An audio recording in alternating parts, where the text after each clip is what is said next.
So people often ask me, do you believe in God?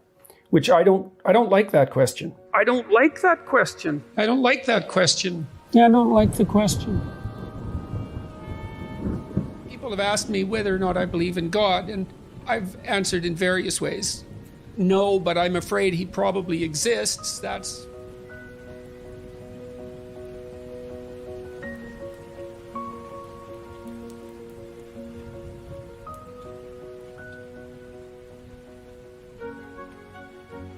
The traditions bind the community together. Now, I'm saying that, and I don't go to church, and the reason I don't go to church is because, well, it drives me crazy, to speak frankly. I haven't been able to sit in a situation like that ever since I was, well, ever, really.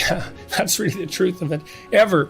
I'm not convinced that that's a good thing, because I do believe, and I've had good conversations about this with Jonathan Pageau, I do believe that communal return to the source of the community's ethics is actually a necessary thing. And maybe I'm atoning for my past sins by doing these biblical lectures at the moment, which is something that's communal.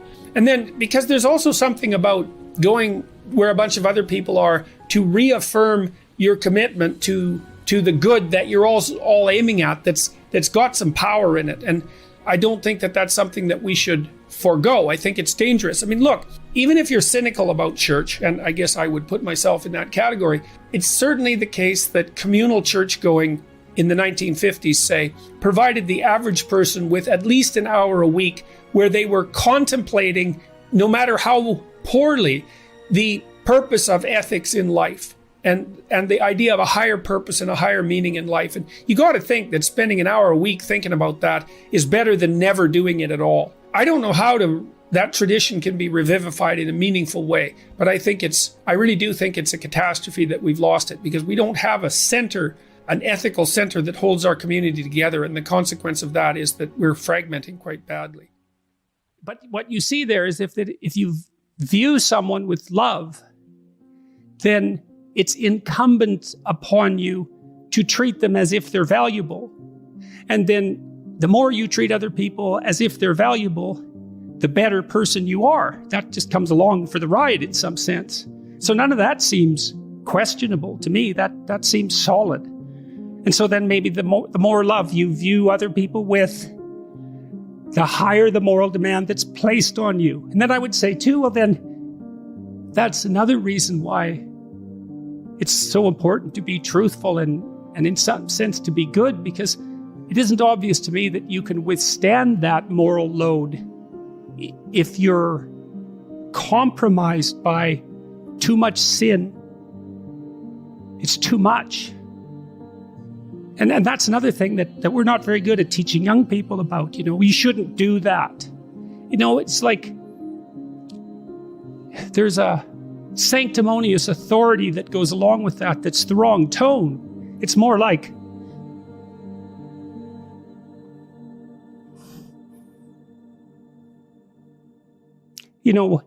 I don't know how you lay it out properly, but you tell people that you love how to avoid the road to hell.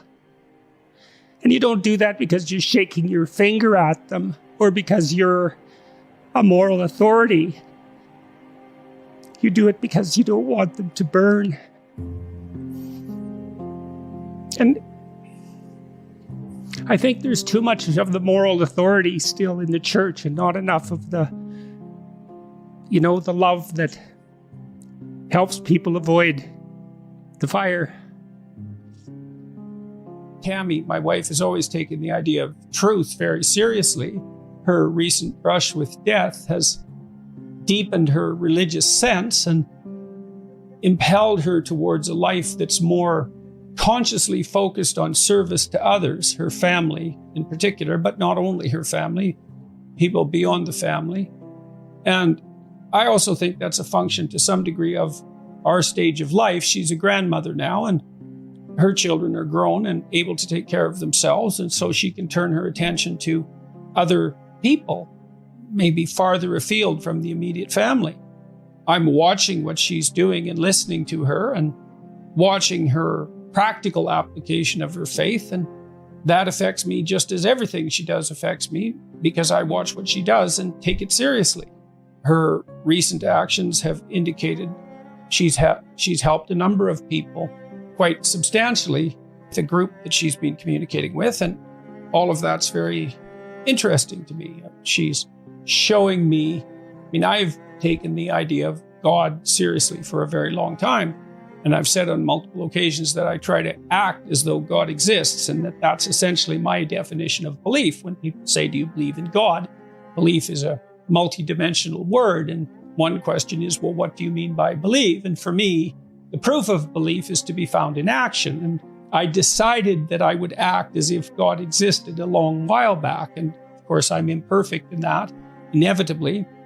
Now, she's doing that more explicitly as well. Not that she wasn't doing it quite well to begin with, but she's doing it more explicitly and also more within the confines of traditional religious conceptions. Although she's not attending church, she's associating with a number of people who are formally religious, and all of that's informing the way that she conducts herself.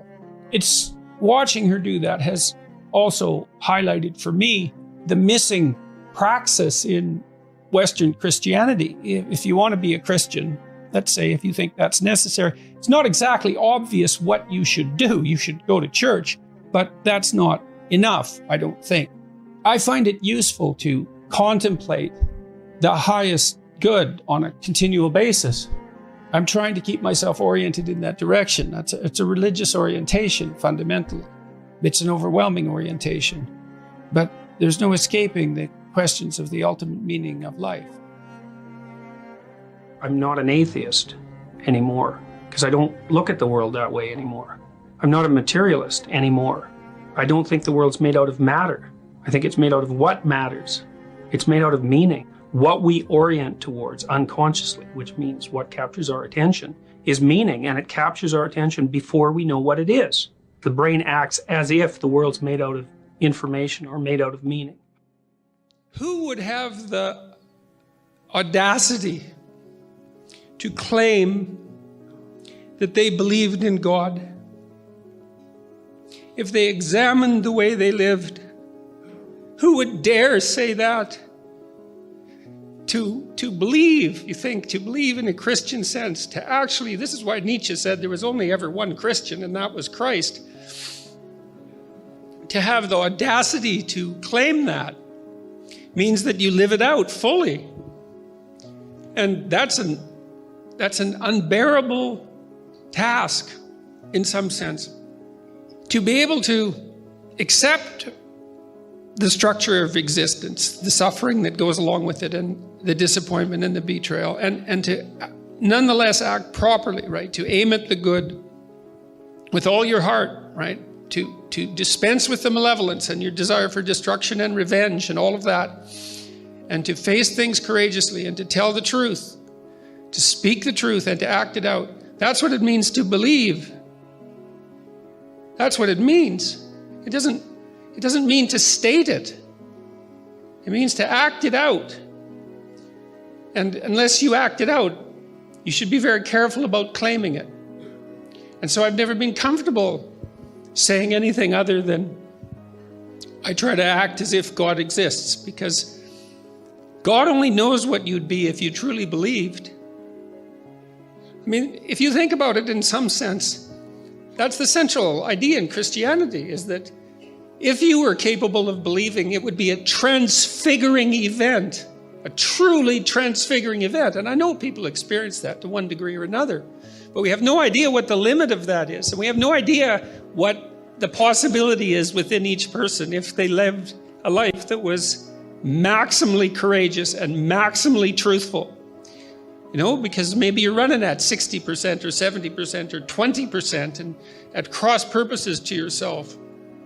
God only knows what you'd be if you believed. And so, while I try to act like I believe, but I'd never claim that I manage it.